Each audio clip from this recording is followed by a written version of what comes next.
Yeah, welcome everybody to our presentation on how to pimp your Pi. I know a lot of people are really excited about Pis, but they don't know where to start, and that's kind of where Tim and I were. So we got our feet wet and started in. So my name is Jed Anderson. I am the development manager of the STC product line for Genuitec, and with me is Tim Webb. I've had a long history with the Eclipse Foundation. I was actually an employee of OTI way back when they first started writing Eclipse, and I've been in the Eclipse space for a long, long time. And I'll let Tim talk to his history as well. All right, welcome. I am Tim Webb, thanks Jed. I am the Director of Innovation and an Eclipse enthusiast over at Genuitec. Been doing quite a bit of Eclipse over the years, many EclipseCons, a number of talks. And this year we're looking forward to just having fun with the Pi. So, you know, Internet of Things, IoT, all this cool excitement. So today's talk is going to be focused on the cool things you can do. Now, the obligatory disclaimer, yes, we're from Genuitec. We are a commercial entity, so I apologize for that. We're not just here because of open source. We will not be focusing on that today, though. We're going to be talking about the cool things. Everything we're doing here is up on GitHub. It's open source, licensed under EPL. We're not trying to pitch product. Yes, we do really cool stuff. I'll admit it. We love our products. But we're really focused on the open source side of Eclipse and the things you can do with it today. So as we'll be going through today, the rough agenda is all about this thing called PiPlug. It's a way to kind of bring together cool things with Eclipse and the Pi. And during the talk, you'll have got your stickers with a number on the back. At the very end, we're going to be raffling away 15 Pis. Due to logistics, we're not going to actually be giving them away right in the room. So you're going to hold on to that sticker, save that number. And you just come by the booth and we have all the Pis right there ready to go. They're nice starter kits with everything from an HDMI cable to your SD card. So it should be able to get you up and get going very quickly. We'll go back to the hotel room, and actually you can't. The TVs are locked. I tried to do that. You cannot hook a Pi up to the TVs in the hotel. So no, you can't try it. But so what are we really here to talk about? There's this cool thing, the Raspberry Pi or similar devices. To be fair, this talk doesn't only apply to the Raspberry Pi, any sort of the ARM low-level devices you can use this software on. And we have this platform Eclipse, this open source community of really cool things. As we saw in the keynote with Mike, you know, Eclipse isn't just one thing. It's not just an IDE. It's also a framework, a set of services.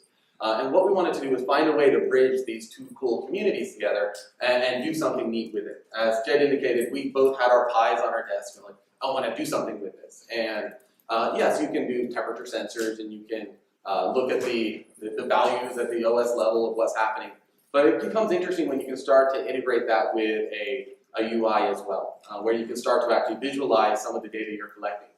Very similar to trying to do with what Actuate is doing with their reporting.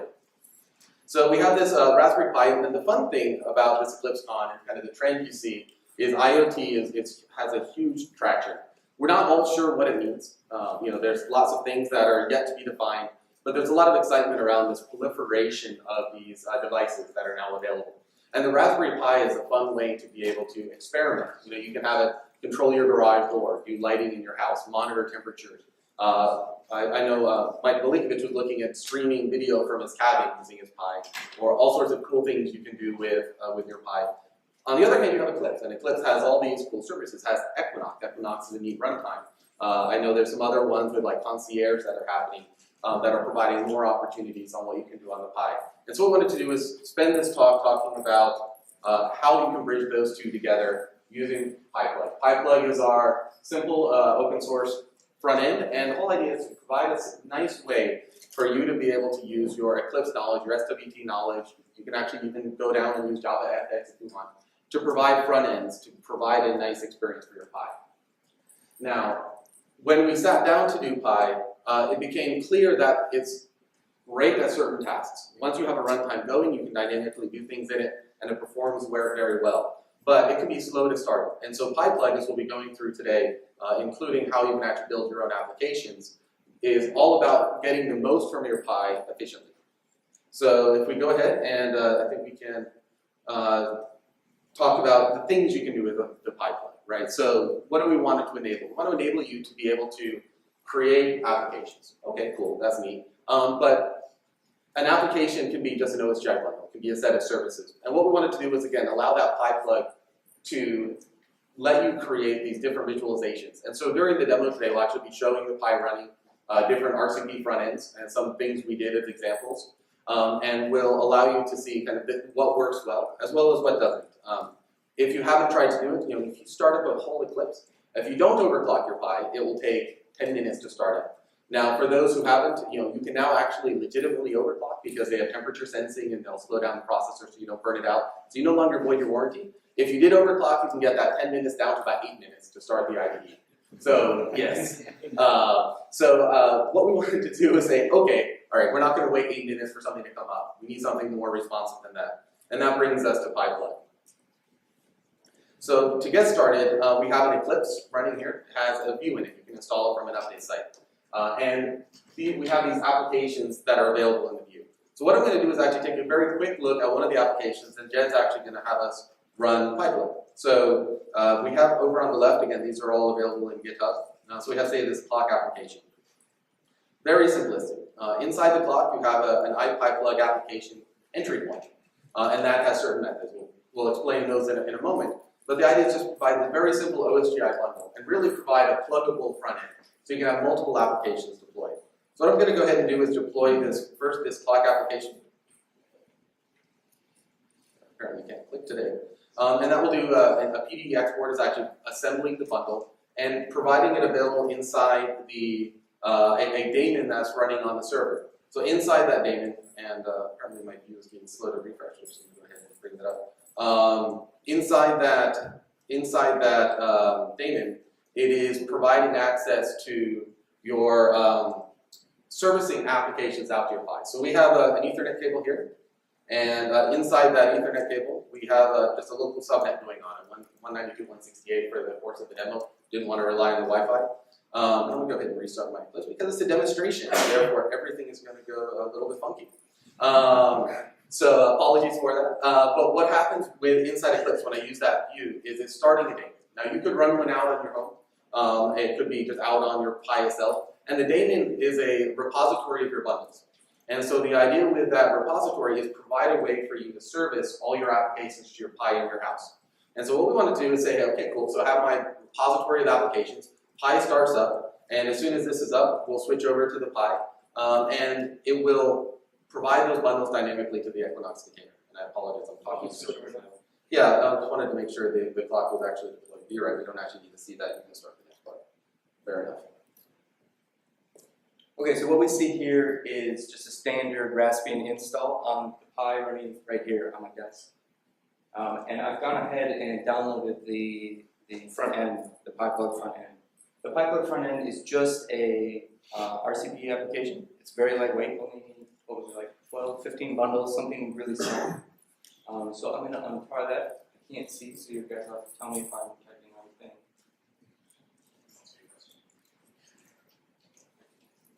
Okay, so we have a very clean. Oh, and I should also say, you really want to install Java 8 because Java 8 has optimizations for ARM. So it runs a lot faster with Java 8 installed. And I think Mike said that the official release of that was supposed to be yesterday. I never went back and looked. So we're running in early access of Java 8 right now. And then I'm just going to bring up the PiPlug front end. And what you're going to see here is, as it starts up, it's going to try and connect to the daemon that's running on Tim's machine, and then see what bundles are there, and download those bundles, and then automatically load them in. And it's all using real simple Eclipse extension points. Right? So we try to make it as simplistic as possible so it's super easy to get going and start creating a plugin or an app right off the bat. So we can see the clock that Tim has deployed, and if I can find my mouse. Wow, that contrast is a bit tough. There it is. All right.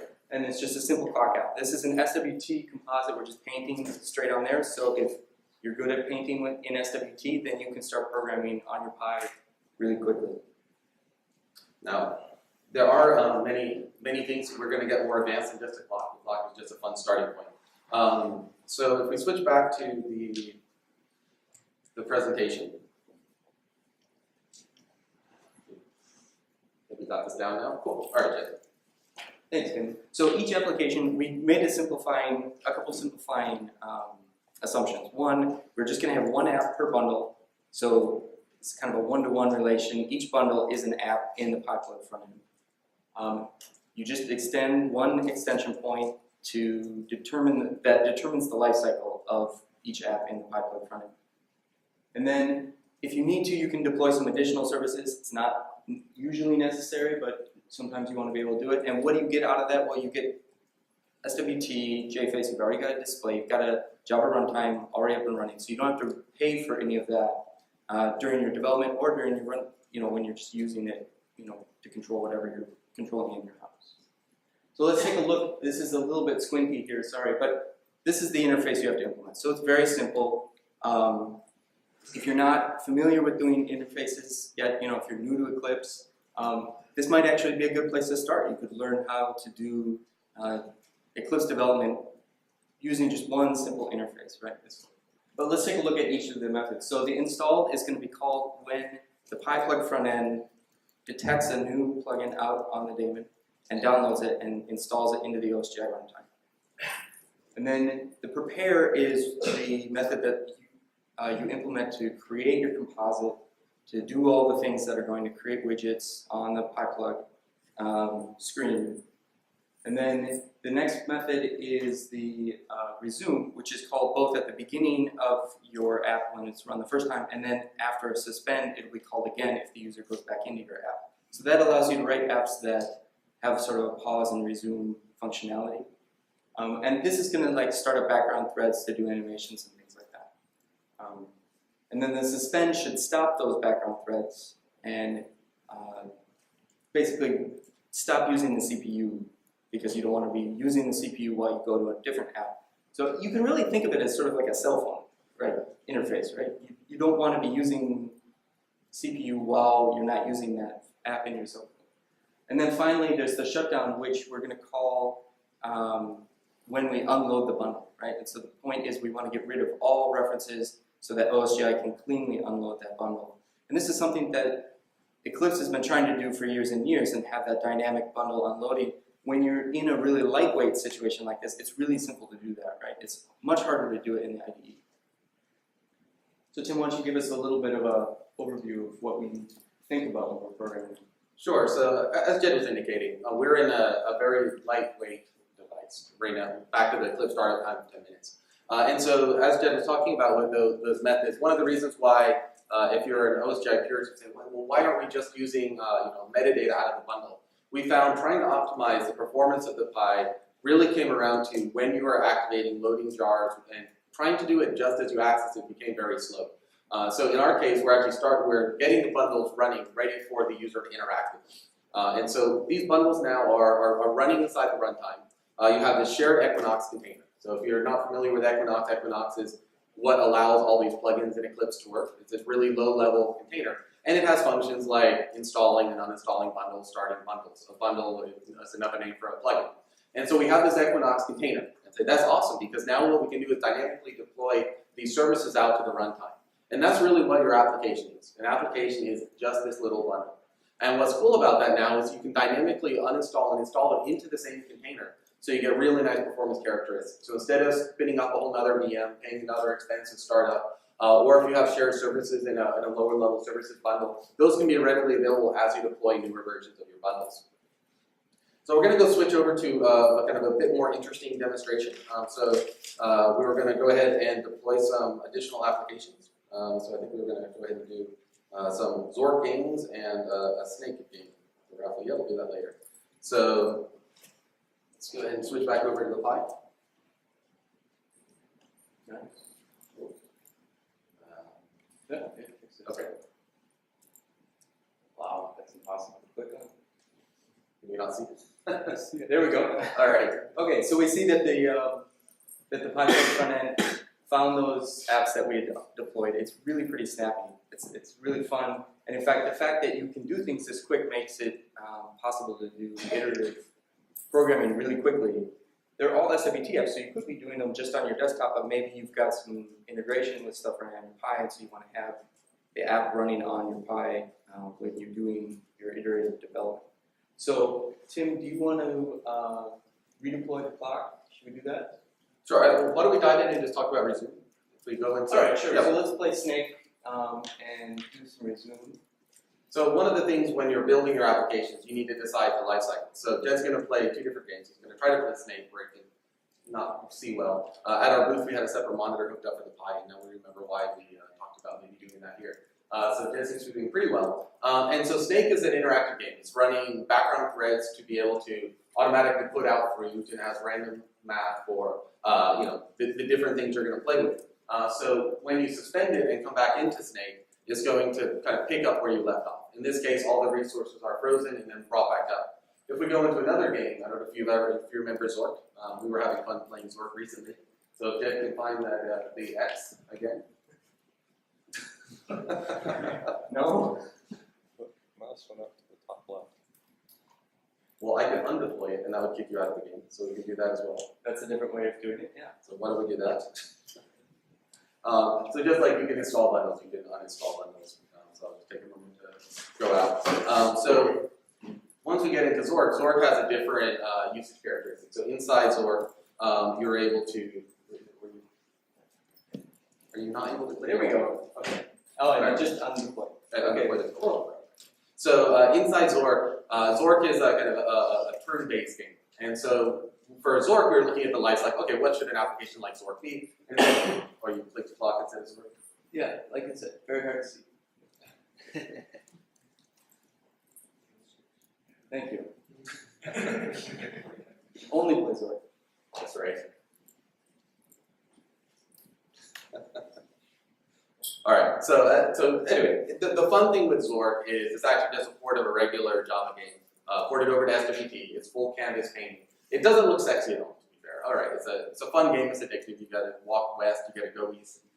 It's very hard to read on the colors. So if I was quicker, I'd actually just change the app to have a different color scheme. But I don't know if we want to actually try to do that right now. That may derail where we're going with this. So we won't play Zork too much. But the idea is to build out these applications that you can use on your TV. And so what we were trying to do is back to why we're doing this fun stuff. Is you have this Pi, you want to be able to do things. Show the house temperature on your Pi, show a news feed, whatever it may be. Allow you to build out these applications, and that's what we've been kind of having fun with. So we can hook these up to our TV, and now I have an 8-year-old daughter, and I can have kind of fun projects with her, using the Pi for interesting things in the real world. And I think that's what's cool about the Raspberry Pi is it allows you to do these experiments to interact with the world. So I think that's probably enough as work. Well, you got out. You did get yourself. Oh, you can type. I can type to get out of that. You can type to get out of that one. So much easier when you can type. So let's go ahead and switch back over and talk about performance.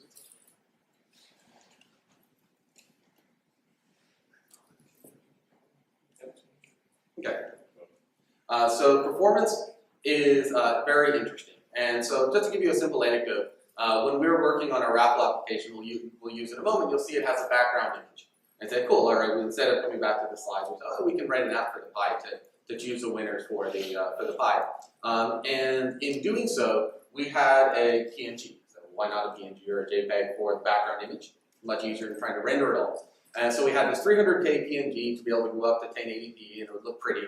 And the first run of the application on the Pi took 37 seconds to load the PNG into memory. And we started kind of drilling into what's the bottleneck? Is it the custom buffered canvas, the image? Is it the actual loading? And it turned out it was 100% the loading.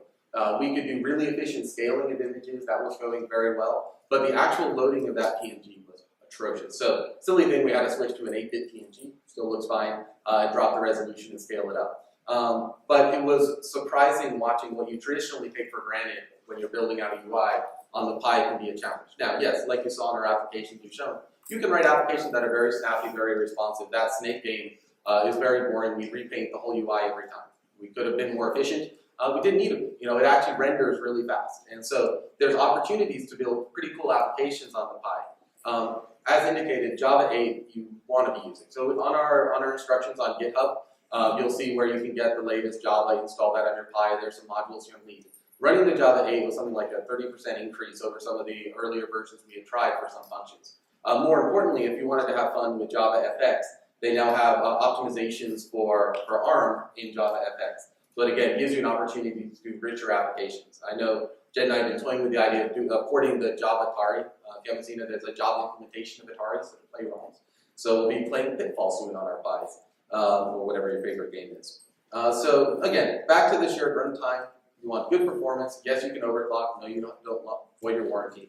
But let's talk a bit more about the actual architecture of the Pi. So on the previous slide, I don't know if you saw that it's basically a 3-tier architecture, although that's a little bit heavyweight of a statement, I think. The daemon runs in the middle. That's what keeps track of your deployed applications. It also sends out a UDP broadcast saying, I'm here, so that the view can deploy to it and the front end can download the apps from it. And then we have the PiPlug front end, which is going to, when it detects new apps have been loaded into the daemon, it's going to download those automatically for you, so you don't have to think about pushing out your apps to your Pi. You just run the deploy and the front end will just grab them. And then finally, the view is there to make it super simple for you to get those plugins onto the daemon itself. So this is nice if you've got multiple Pis running on the same network. You can actually push out once and have it deployed to all those Pis. Back to what Tim was saying about what does the Internet of Things mean, you know, there's security thoughts there that are really interesting, and some of the people we've been talking to have said, nobody knows what's going on in this space yet. There's lots of money going into it, but nobody knows where it's going. So that's another thing that we find really interesting about this is, for our uses, we don't need to think about that, right? If it's just going to run in your house, you don't really need to worry about it too much. But as you start to think about using your Pi outside of your house, you know, how do you handle that security? It's a good question. Some of the idiosyncrasies, there's no SWT fragment on Raspbian, and that I found a little bit confusing. I'm not a Linux guy, so I don't know the exact details of why they did that, but the SOs are embedded in a module, and you run a specific version of SWT. And I'm not even sure how they make that work. Like if I'm running the latest version of SWT and an older version of the SOs, I don't know how that's supposed to work. Also, you're going to get an error about random missing. You can ignore that. Google doesn't know anything about this error. We searched and searched and didn't find anything. Finally, if you try and build your app with Maven, because that fragment isn't there, Tycho gets confused and doesn't want to build your app. It doesn't want to build the front end. You can use it to do all the builds of other plugins, but it's just that exporting of the PiPlug front end that Tycho was not excited about exporting. Just a short comment. I do have a description on how to do that. You have a description on how to do that. Excellent. With Tycho build, so you can just. Very cool. Yeah. We have to talk to you about that. Yeah. Did you have a blog about it? Yes. We might have tried to follow that blog too. Okay. Things have changed recently. And so what we found was, I don't know if it was a change in the central Maven repositories or whatever it was, but there was something that it looked like the instructions were kind of augmenting the base set, and it was not built. We both spent quite a bit of time trying to get it to correctly assemble, but we'd love to hear more about let's talk to you about it. So it's all up on GitHub. You can go download it. It's all EPL, like Tim said. Install the deploy view into your Eclipse. Install Java. You need a couple extra modules. We have all the instructions up on GitHub of how to get started. It's just follow a few steps, and then start playing around. Start running it. I think we missed the. You want to do that? Okay. Yeah. See how we played this time. We blew past one of them. So what we wanted to do is kind of talk about the rapid development lifecycle. So when you're developing with the Pi, it's tempting to try to do all your remote debugging, hot code replacing, and whatnot. And in our experiences, anyways, we found that was a bottleneck to your development. It became slow.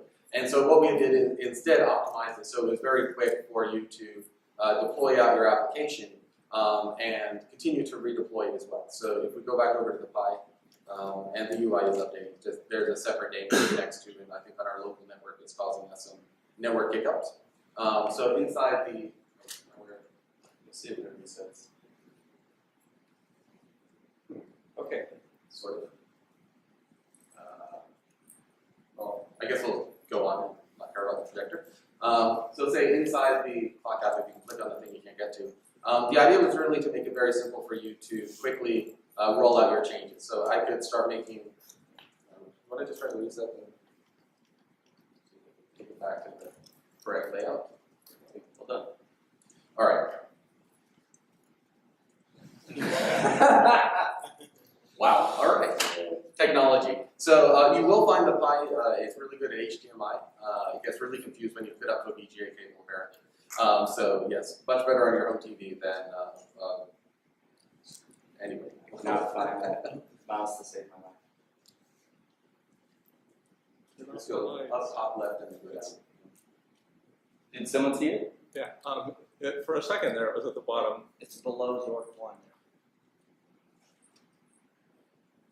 So now one of the reasons why we have a black background is actually what we found is we started off with white, thought it looked cool, but then when you put that on different displays in your house, white looks horrible on most TVs. So we went black and it looks really sharp on a TV. Horrible idea for a talk though. So what I'll do is I'll just deploy another app. One of the nice things is the current app will stay in the foreground. And so you can see, I changed the whole background color instead of just the font face. So say maybe we want to fix the background to also be black. And the whole idea is you're able to very quickly continue to deploy that application and do iterative development. So you're just rapidly deploying, making changes, testing, and seeing it run. And when you see those quick refreshes, right when I do that deploy, that's actually a full OSGI transfer over the network. So the laptop's doing a UDP broadcast, or the Pi is doing a broadcast to discover where the daemon is, connects back to the laptop, says, yeah, I've got a new bundle. The bundle gets deployed, loaded into the Equinox runtime, and immediately refreshes. And so it provides a really nice way for you to prototype out these OSGI bundles you're working on, or applications, and run them on your UI. All right, so coming back over to the Internet of Things. As you've seen in EclipseCon, there is a lot of attention on this. We have our the Eclipse Day Florence is all about IoT and MDM. We have a whole track today on IoT. And I think the fun challenge for the Eclipse community is understanding what opportunities are there for us with the sorts of devices. Now, the Raspberry Pi is not a robust device. You really want to use this on production setting, but it's a great device for a hobbyist to start to experiment with how a device can have a different role in your environment, whether that be in your home, in your workplace, whatever it may be. As you start to roll out these devices, those certain challenges come into play. As we were talking to somebody from, let's say, Cisco, who was doing a big deployment, a big effort from their funding to the community. I think they've paid like $300,000 or so far in grants to help figure out what does security mean, because no one really knows. Is it a lockdown device that's owned by a provider? Is it like your Comcast cable modem where it's totally locked down and you can't touch it? Is that really an Internet of Things, or is that just another device from some company? And I think the interesting thing is as we start to kind of build these mesh of devices out, does it provide new opportunities? I like to think of the example of, say, if you've used Waze, it's the crowdsourced traffic application. And it's very interesting because all these devices are contributing information back to Waze, and that interesting data. Now, what does that mean for us? Is there interesting data that is accessible from all these devices out on the internet? Is there an opportunity for a collaboration on common data formats or whatever it may be to kind of archive cool temperature data or whatever it may be, whatever people are doing with these devices?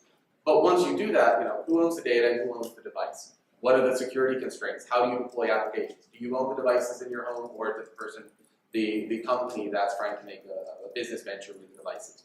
So we'd love to have dialogues with whoever's interested regarding security in particular. Seems like a really fascinating place. We do have our secure delivery center where we do that for Eclipse. And say, Eclipse is easy. All right, sure. You have plugins and you have teams and you have team leads and you can dictate policies around who can roll out software.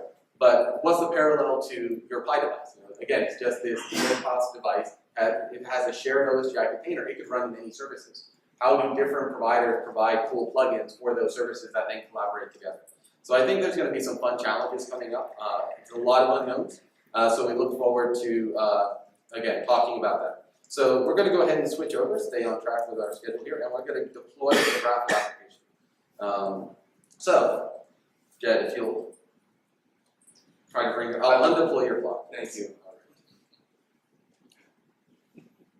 But now I still don't know where my mouse is. It seemed like a good idea using the Pi to talk. Again. All right, we'll go right now. Hey! Yeah. All right, you more or less need so. All right. Iris, how many do we have? 60? Wow, thanks guys, making us proud. Alright, so on the back of your sticker, hopefully you win. Swing by the booth to pick up if you are a winner. We'd love to talk to you more about playing with your Pi. We'd love to have you guys interact on GitHub with us. Start playing with the project as well. And yeah, like Tim said, we'd love to have more discussions about what this stuff means. It's very interesting in many different ways. We can't see the numbers on the right. Well, Let's try this.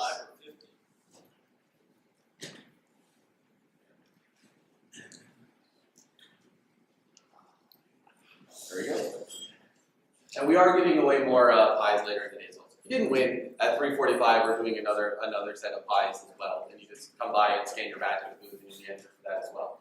So thank you very much for coming to our talk today. We appreciate your time and look forward to talking more with you guys.